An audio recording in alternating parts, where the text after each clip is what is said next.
Donc le concept, c'est d'accueillir des gens effectivement chez une privée et de leur permettre de découvrir des créateurs liégeois, c'est-à-dire de trouver des accessoires, des vêtements qu'on ne trouve pas partout et à des prix relativement raisonnables.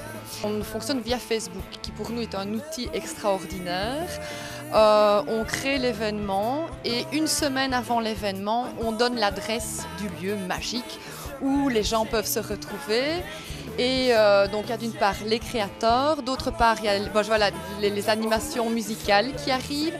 Et nous avons également à chaque fois un guest, c'est-à-dire un jeune entrepreneur ou une personne qui souhaite faire découvrir son activité. Et un élément important, c'est que nous veillons à régulièrement modifier les exposants. Parce que aussi, si on a la chance d'avoir des gens qui nous suivent tous les mois, c'est qu'ils puissent découvrir de nouveaux créateurs.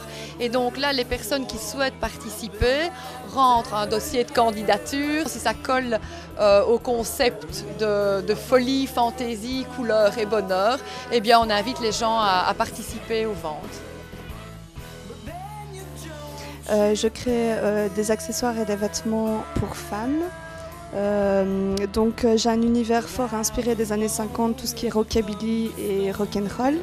Maintenant, je m'inspire aussi des choses qui sont plus modernes, que j'intègre et que je mélange dans mon univers, je dirais. Ça va aussi bien des foulards que des gants, que des bagues qui sont aussi en fleurs. On fait aussi des nœuds cravates. L'idée, c'est le principe de la cravate, mais on peut intégrer une petite broche en nœud. Moi, je travaille notamment beaucoup les matières polaires parce que je trouve qu'elles sont agréables, légères et faciles d'entretien. Il y a souvent des petits côtés ludiques comme des appliques, des fleurs et c'est souvent quelque chose qui revient et qui varie aussi un petit peu en fonction des humeurs. Donc là, il y a une période fleurs et puis pour le moment, je suis plus dans les étoiles, les cœurs et voilà, ça change comme ça. Au fur et à mesure.